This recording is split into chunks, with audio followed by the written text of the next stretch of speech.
ایک سوال کروں اگر اجازت دیں تو؟ بیان کے بعد کر لیجیے نا، ابھی جواب چاہیے. آپ تشریف رکھیے، ابھی بیان تو ہو لینے دیجیے. ادھر سے آپ سوال کریں گے، ادھر سے وہ سوال کرے گا، پھر لیکن ابھی جواب چاہیے.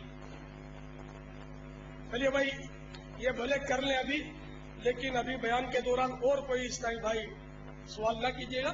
انشاءاللہ بیان کے بعد آپ کو سوالات کا موقع دیا جائے گا انشاءاللہ. چلیے ابھی آپ نے کہا مولا، مجھے مولانا کہا کہ نہیں آپ نے؟ کہا نا مولانا. آپ نے ابھی کہا مولا علی. مولا تو اللہ کو کہا جاتا ہے، پھر علی کے نام کے ساتھ مولا کیوں؟ عرض کرتا ہوں تشریف.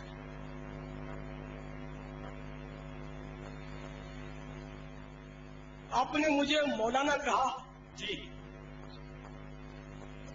تو آپ نے ابھی مجھے مولانا کہا، ٹھیک ہے نا؟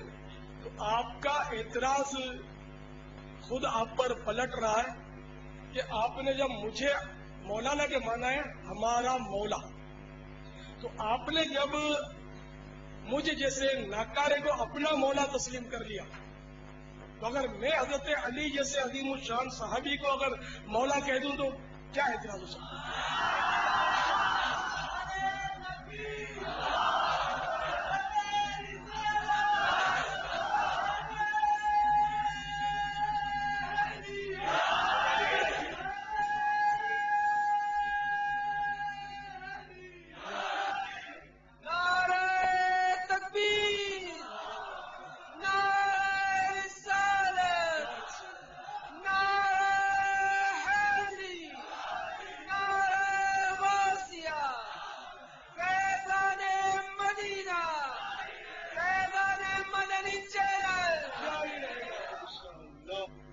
ساحل محترم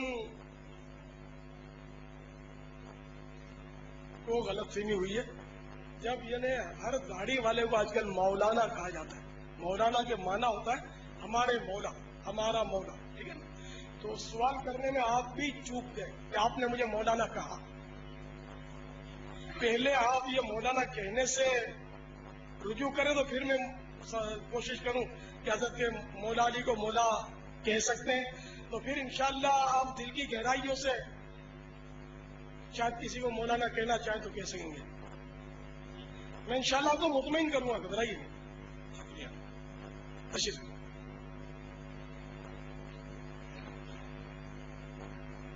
مولا کے کئی معنی ہیں.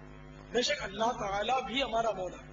قرآن پاک میں سورۃ البقرہ کے بالکل آخر میں یہ کلمات ہیں، انت مولانا فانصرنا علی القوم الکافرین. تو ہمارا مولا ہے، اے اللہ تو ہمارا مولا ہے تو تو ہمیں کافروں پر فتح و نصرت عطا فرما. تو مولا نہ ہم نے اللہ کو کہا. قرآن میں اللہ کو یہاں ہر ایک دوسرے ہر گاڑی والے کو لوگ مولانا کہتے ہیں. تو یہاں ہے فرق ہے. اللہ تعالی تو خود بخود مولا ہے، ہمیشہ ہمیشہ ہمیشہ سے مولا ہے، اور ذاتی طور پر مولا ہے. اور دوسرے کو جو مولا کہیں گے تو وہ ہمیشہ سے مولا نہیں ہے، اور اپنے طور پر نہیں ہے، خود بخود نہیں ہے. ٹھیک ہے نا؟ تو ہے بڑا فرق. ایک لفظ بارہا ایسا ہوتا ہے کہ اللہ تبارک و تعالی کے لیے بھی استعمال ہوتا ہے اور مخلوق کے لیے بھی استعمال ہوتا ہے. جیسے کہ رؤوف الرحیم سب جانتے ہیں کہ اللہ کا نام ہے. رؤوف بھی اللہ کا نام ہے، رحیم بھی اللہ کا نام ہے. اور سرکار نامدار صلی اللہ تعالی علیہ وآلہ وسلم کے لیے بھی رؤوف الرحیم قرآن پاک میں استعمال ہوا.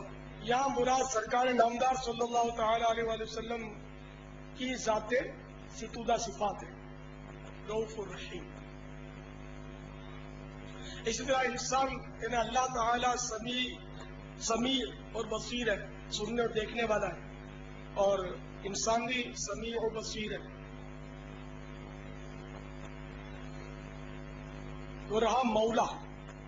تو مولا کے کئی معنی ہے، مالک بھی ہوتا ہے مولا کے معنی، مولا کے معنی محبوب بھی ہوتا ہے، مولا کے معنی غلام بھی ہوتا ہے، کئی معنی اس کے۔ تو حضرت مولا علی کرم اللہ تعالی وجہہ الکریم کے لیے جو لفظ مولا استعمال ہوا تو یہ تو ایسا عظیم الشان کلمہ ہے کہ میرے مدنی آقا صلی اللہ تعالی علیہ وآلہ وسلم نے یہ کلمہ خود ان کے لیے ارشاد فرمایا۔ جی ہاں، ترمذی شریف میں یہ حدیث ہے، طبرانی شریف میں حدیث ہے، مسند امام احمد میں بھی یہ حدیث پاک ہے۔ چنانچہ مسند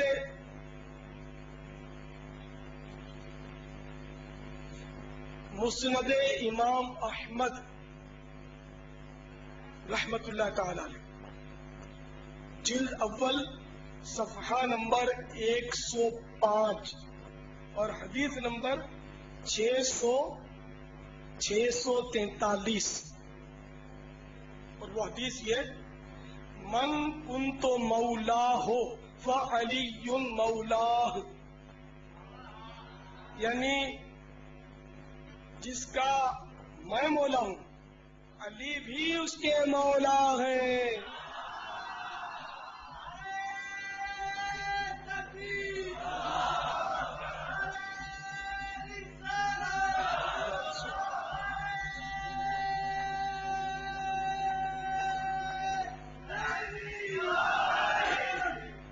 میرے پیارے اسلامی بھائی، مولا علی کہنے میں کوئی مذائقہ نہیں ہے، یہ بالکل شیطان کا وسوسہ ہے، غلط فہمی ہے کہ حضرت علی کو مولا نہیں کہنا چاہیے، مولا کہنا چاہیے، اور کہنے میں سعادت ہے، ثواب کا کام ہے، یہ ان کی تعظیم کا لفظ ہے، اور یہ وہ ہستی ہے کہ ان کی جتنی تعظیم کی جائے کم۔ تو چونکہ آپ مسلمان ہیں اور میں نے آپ کو حدیث پاک کا حوالہ دیا اور خود آپ کے جملے سے بھی میں نے آپ کو سمجھا کہ ویسے ہی آپ نے مجھے مولانا کہا، تو مولا تو آپ نے اللہ کے سوا کسی غیر کو تسلیم کر ہی لیا، تو امید ہے کہ آپ کی تشفی ہو گئی ہوگی۔ اگر آپ کی تشفی ہو گئی ہے تو پھر مائک پر کہہ دیں، یا اگر مزید آپ کو دلائل چاہیے تو بھی فرما دیں۔ شکریہ، بالکل تسلی ہوگی، تسلی ہو گئی آپ کو؟ سبحان اللہ، ماشاء اللہ۔ تو اب مدنی فیس بھی دے دیجئے۔ دعوت اسلامی کے مدنی قافلے میں عاشقان رسول کے ساتھ سفر کرتے ہیں تو انشاءاللہ اس طرح کے بہت سارے وسوسے دور ہو جائیں گے انشاءاللہ۔ انشاءاللہ۔